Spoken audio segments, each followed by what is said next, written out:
Bueno,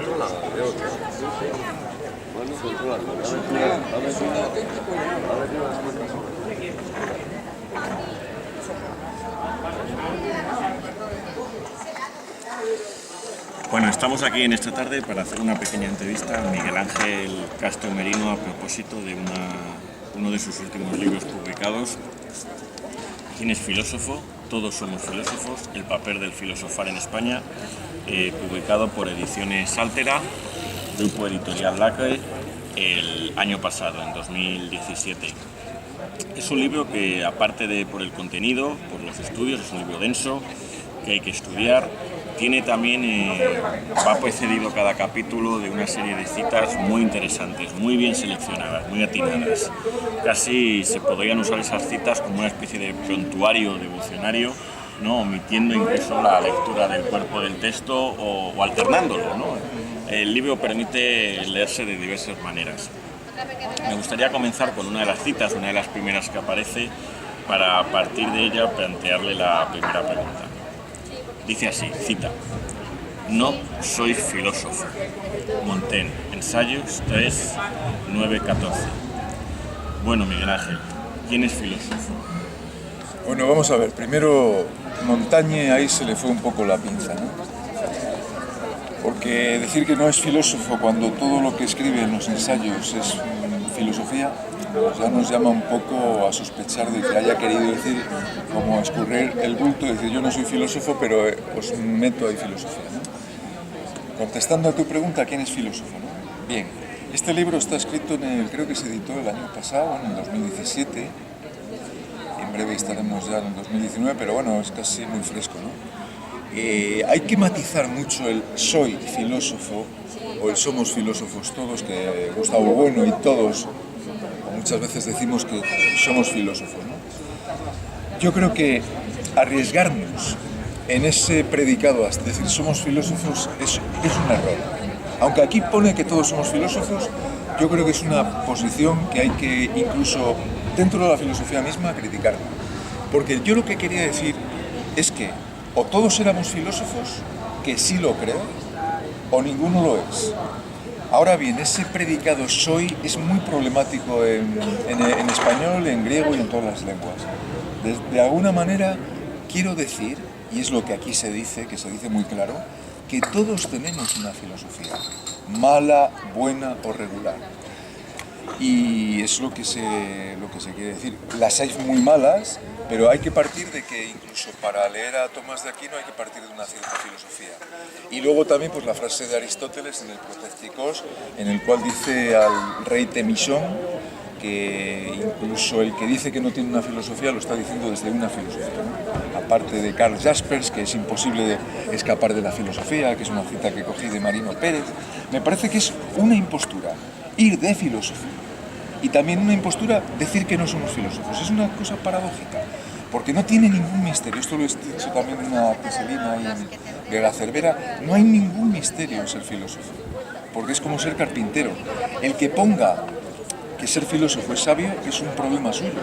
Los estoicos han estado, no se consideran así sabios, se consideran filósofos, porque nadie tiene la suma verdadera, la verdad suma. Entonces, claro, es muy arriesgado. Ese verbo ser es verdad, pero es como decir no soy carnicero, no soy pescadero, porque un pescadero no es pescadero cuando está trabajando y ni siquiera se dedica, es decir, opera con las manos. Yo lo que he hecho en estas 400 páginas, no sé si soy filósofo, pero desde luego me ha llevado mucho tiempo para decir que, bueno, me he dedicado a la filosofía. Entonces, sentado esa primera idea de tu crítica a la idea de que todos somos filósofos, aunque todos tenemos una filosofía, parece obligado pues preguntarte, plantearte la propia pregunta que se hace en el capítulo 7. Bueno, si todos tenemos una filosofía, ¿cuáles son los temas que debe tratar esa filosofía pues en las clases, en los cafés filosóficos, en las universidades, en las reuniones, en la asamblea, etcétera? O sea, en la plaza pública, donde estamos precisamente hoy. Bueno, pues me viene un ejemplo, ¿no? Cuando los profesores de lengua o de historia o de matemáticas impartían clase en las aulas donde estábamos, pues parecía que explicaba el de historia, el de lengua, el de religión, y sin embargo había ideología, vamos, espontánea de los propios maestros a raudales. Quiero decir que es imposible hacer una diferencia entre una filosofía espontánea, porque muchas veces en la misma acto de educar estamos segregando filosofía. Ahora bien, ¿qué temas? Bueno, todos los temas que hay sí, creo yo que hay que meter el matiz siguiente, y es que en función de nuestro cuerpo y lo que haya sido registrado, de nuestra historia de aprendizaje, como diría un conductista, tendría uno la posibilidad o la imposibilidad, si es una vida pobrísima, paupérrima, de no poder decir nada. Porque ¿qué puede decir un profesor, como nos han dado algunos, que no sabían más que, bueno, pues 4 autores, y cuando haces un estudio pues de lo que pasó, es decir, cuando haces un regresum, dicen, ¿y a mí qué me contó esta persona? No te contó nada más que doxografía. Los temas en la filosofía son tan amplios que hoy en día son tocados por los periodistas y por los medios de comunicación, pero están ahí. Son todos los que Platón propuso y todos los que a partir de Platón pues se van sacando en la propia realidad, en flujo, en devenir constante. Si aceptamos que la filosofía es, por decirlo con la fórmula de Gustavo Bueno y su escuela, es geometría de las ideas, ¿de qué ideas se ocuparía la filosofía? ¿Puedes poner algunos ejemplos?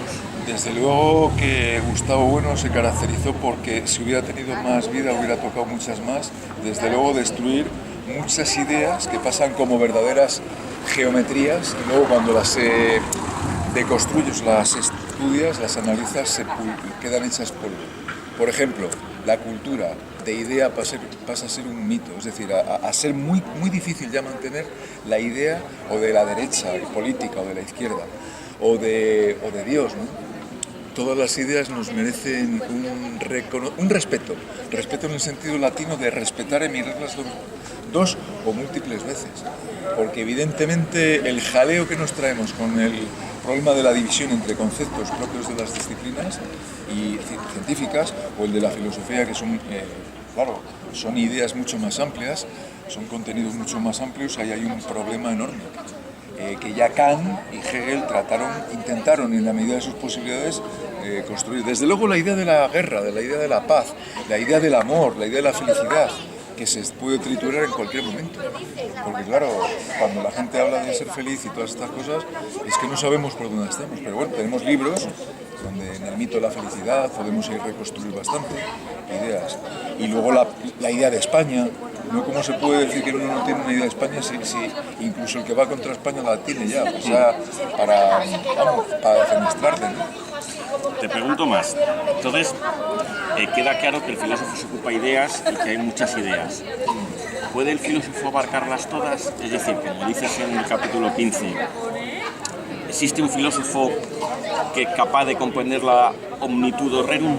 Con todos mis respetos y dando honor a la magnitud de nuestro maestro, Platón, Gustavo Bueno, Aristóteles, ni la madre que nos va a parir al siguiente filósofo puede tocar por la misma complejidad de la realidad, la omnitudo rerum. Es simplemente una lucubración mental, igual cuando alguien se cree que conoce el infinito o que puede tocar con los dedos pues casi la realidad, ¿no? La realidad entera, un absurdo total, que se barrena desde el momento que vemos que nuestro mundo es el proceso muy lento de muchísimas distribuciones de población a través de las ciencias, las tecnologías, y vamos viendo un poco, tanteando de la manera más a veces torpe, como podría decir también Kant, ¿no? Muy bien, pero no, para nada, la omnitudo rerum, es decir, la totalidad de las cosas queda totalmente defenestrada. Hegel ahí se pasa totalmente, porque no hay ningún pueblo como el prusiano que pueda llegar al estado ideal, el espíritu absoluto. Eso hay que barrenarlo. Eso es prueba de que estuvo en el seminario y no terminó de quitarse las alitas, ni los arcángeles ni los serafines. Ahora, desde luego que para creérselo, ahí hay que distinguir el sentimiento, claro, amigo de Hegel y de Schelling, el sentimiento, lo que nosotros sentimos, ¿no? Me siento todo, ¿no? Pero eso es un misticismo totalmente barrenable y despreciable a mi edad, ¿no? Pues eso ya no lo podemos tolerar. Y después de haber leído tu obra y la de tantos maestros más jóvenes que yo. Te has distinguido en la actividad pública, tanto en tu actividad docente, como también en la plaza pública, en tus intervenciones en actos públicos, pero también en la prensa, etcétera, por defender el papel de la filosofía en la educación secundaria y en el bachillerato. ¿Por qué?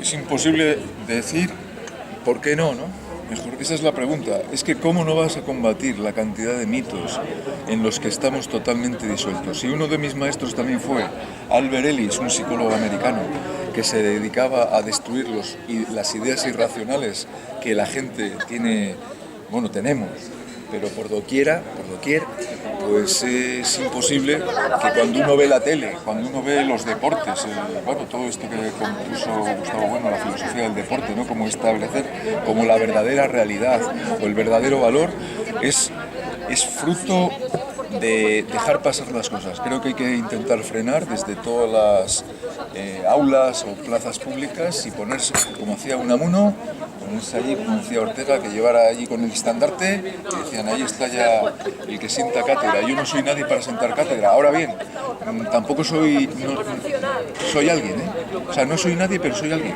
Este falta de compromiso que ves en muchos profesores de filosofía u otras materias de, bueno, pues estamos aquí pasando el tiempo, yo creo que hay que caracterizarse o ser un sujeto cero. Y claro, como te han empujado las circunstancias desde tu misma infancia, ¿no? De los valores y de que hay que poner en solfa, en conocimiento a las autoridades. Es decir, que aquí hay que meter la firmeza de Spinoza, como siempre, y la generosidad, por supuesto, pero la firmeza. Un hombre sin firmeza, una persona sin valores que está estudiando, que está explicando a los alumnos filosofía y ve que su acción no es para nada, esa pobre gente que dice, no, es que yo solo soy profesor, es indignante cuando ves a un Bertino Osborne que no tiene ni idea, comparado con muchos de nuestro gremio, y hay que venderse mejor, pero venderse para frenar la ideología basura, por todo, por doquier, ¿no? Hay que luchar. Uno de los riesgos que tiene la filosofía y de los que aquí alertas en el capítulo 19 es la tentación del psicologismo de filosofía. ¿Puedes hablarnos un poco de pues eso? Esa tentación del psicologismo, puedo hablar a cintra, desde dentro. Si es que hubiera un dentro, claro que no existe un dentro, no hay ni dentro.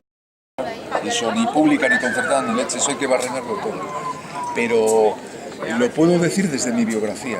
Yo cuando me metí en filosofía creía que era educar simplemente en una aulina, en una jaula más bien, como diría pues Iván Illich, en un aula, y domesticar allí o dar mis ideas, ¿no? Y eso no es la filosofía.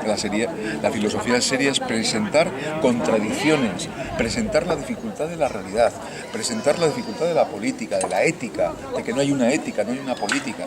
Y esto, claro, los chavales, pues no, como solo oyen pues hablar a 4 papanatas por ahí, dicen, no, es que es la izquierda, y no saben nada.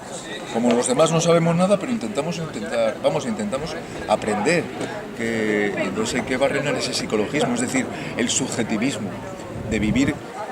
Yo que soy funcionario público en España, que aprobé la oposición en Extremadura, ¿cómo puedo consentir yo decir que yo soy algo privado? Eso hasta el mismo Ortega dice que la educación tiene que ser pública y laica.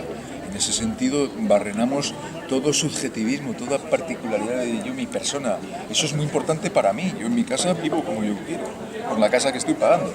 Pero ahí, somos públicos y ha sabido muy bien el Estado a lo mejor represor, no enseñar a los alumnos a que son, claro, ese mundo privado, el mundo del alma, nos retrotrae al mundo del alma, el yo, el baúl, el arcana, los arcanos, el secreto, el Santa Santorum, mi alma, pero es que mi alma, si no está conviviendo, como dice Heidegger y como dice sobre todo José Ortega, coexistencia, es una vida pues, de gallina, de piedra, como la piedra de San Isidoro, que está ahí en la clave sujetándolo, pero no sabe por qué.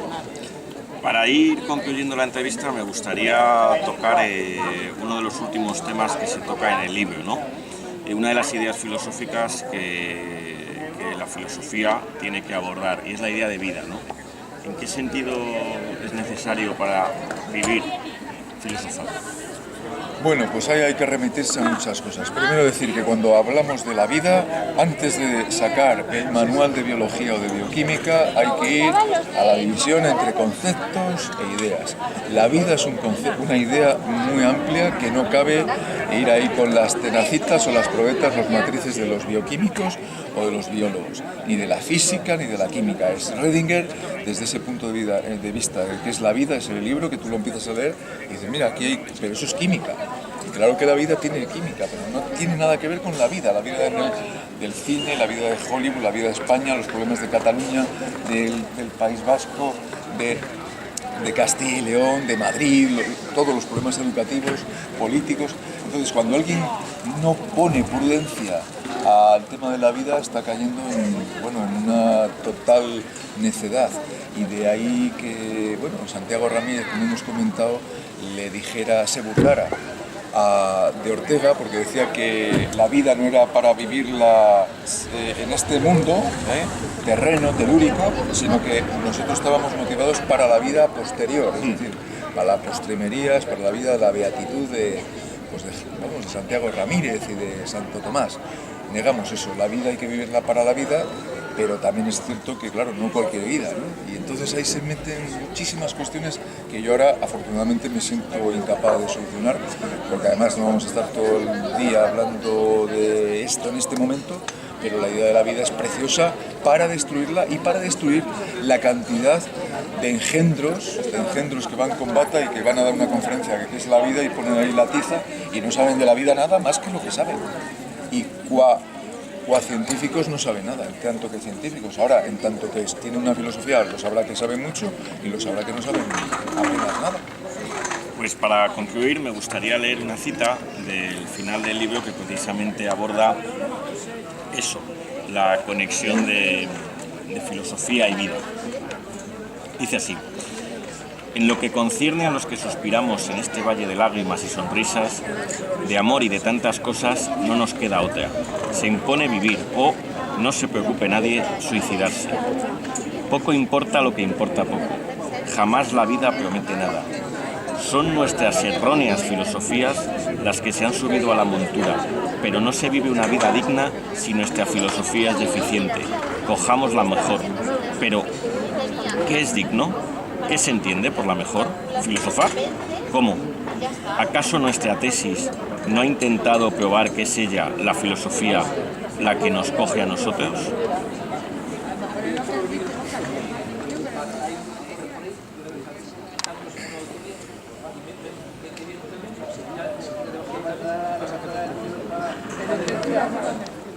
Ready.